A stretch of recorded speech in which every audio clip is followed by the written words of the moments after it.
Friends તો standard 8 English I બુકમાં આપણે યુનિટ નંબર 3 છે શરૂ છે. તો યુનિટ નંબર 3નું નામ છે આ ઓ આવું છે. તો એમાં આપણે એક્ટિવિટી 8 પહોંચ્યા છીએ. તો આપણે એ કરીએ. તો ક્વેશ્ચન નંબર 10 આપણો છે આન્સર ધ ફોલોવિંગ ક્વેશ્ચન. આઈ બુકમાં તમારે જોવાનું છે. આપેલા પ્રશ્નનો જવાબ લખો.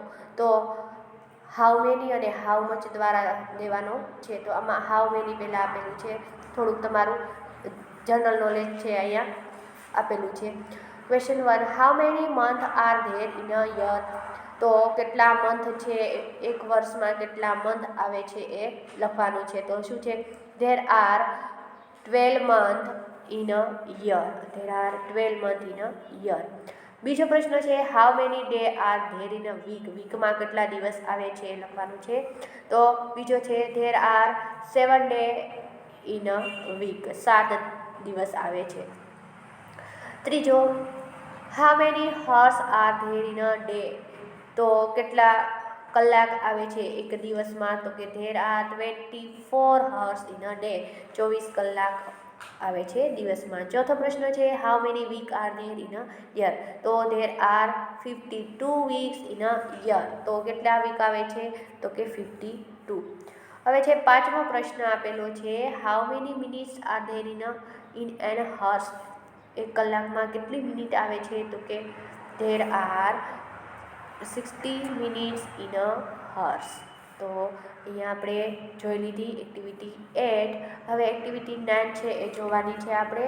તો એક્ટિવિટી 9માં ક્વેશ્ચન નંબર 11 આપેલો છે change the given sentences into exclamatory sentences tech help from the bracket. નીચેના વાક્યોને ઉદ્ગાર વાક્યોમાં ફેરવો. ક્રોસમાં આપેલા શબ્દોની મદદ લ્યો. તો અહીંયા આપણને ઉદ્ગાર વાક્યમાં ફેરવવાનું કીધું છે. તો કે what a great idea, how lovely they are, what a beautiful dress, what a beautiful home you have, what a fine weather. તો આપણે last I think 9 question number 9માં આપણે ઉદ્ગાર વાક્યો જોયા હતા એ પ્રમાણે આપણે કર્યા હતા. તો આમાં પણ આપણે ઉદ્ગાર વાક્ય કરવાના છે.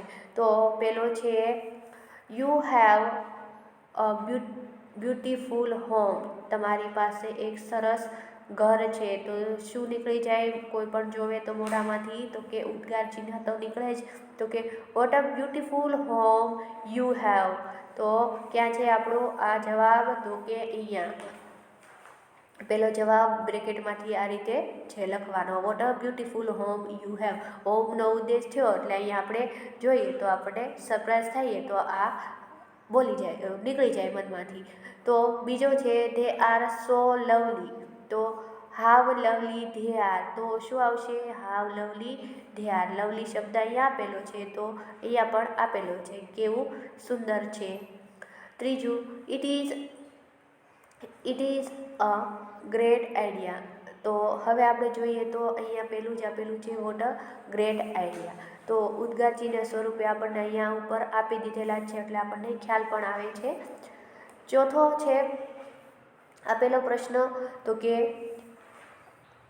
The weather is fine today. તો આપણે જોઈએ તો આપણને ઉપર બ્રેકેટમાં આપેલું છે વોટ અ ફાઇન વેધર. પાંચમો છે this dress is very beautiful. તો હવે છે એ કયો આવશે? What a beautiful dress is.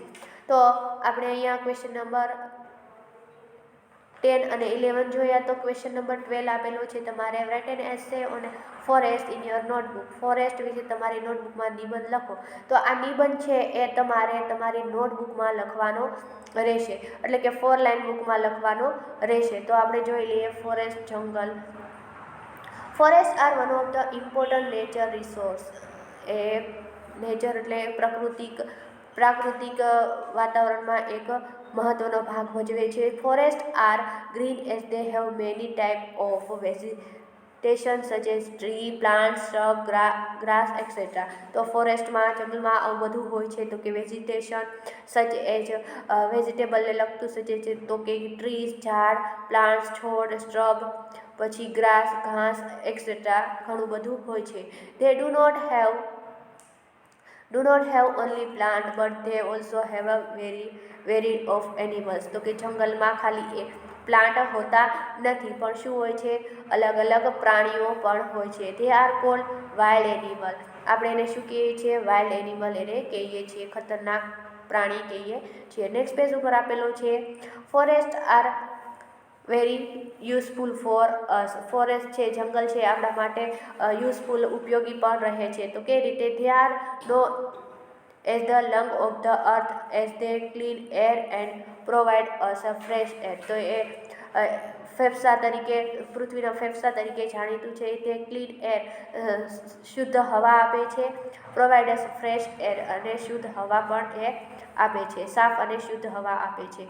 તે ઓલ્સો ગીવ અસ વુડ. તે લાકડું પણ આપણને આપે છે. ફોરેસ્ટના જંગલમાં જે વૃક્ષ હોય છે એમાંથી લાકડું પણ મળે છે. Dry wood is use as fuels and also useful in making furniture. તો કે સૂકું લાકડું છે એ વુડ એટલે લાકડું, તો કે સૂકું લાકડું છે શેમાં ઉપયોગમાં આવે છે? તો કે બળતણ તરીકે, ફ્યુઅલ, અને યુઝફુલ ઇન મેકિંગ ફર્નિચર, અને ફર્નિચર બનાવવામાં પણ કામ આવે છે. Forest are also useful in the economical growth of a country. Paper is made from pulp of wood.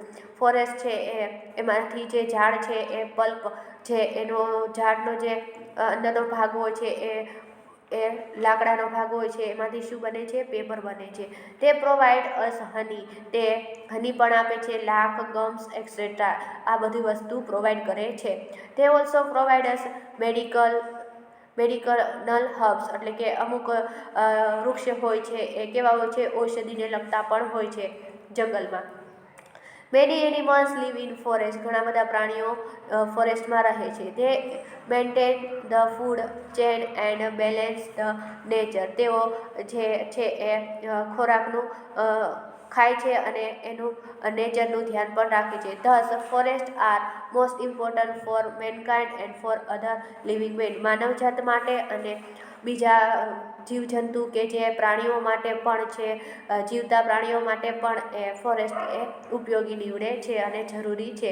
It is our duty to save tree and conserve forest. તો આપણી duty કઈ છે, આપણી જિમ્મેદારી કઈ બને છે? તો કે આપણે વૃક્ષ બચાવવા જોઈએ અને ફોરેસ્ટને પણ બચાવવું જોઈએ. તો આ જે છે ફોરેસ્ટનો નિબંધ છે એ તમારે તમારી ઓનલાઈન બુકમાં લખવાનું છે, અને આઈ બુકમાં આ છે એ કમ્પ્લીટ કરવાનું રહેશે. અને અહીંયા આપણું યુનિટ નંબર 3 છે એ કમ્પ્લીટ થાય છે. Thank you everyone.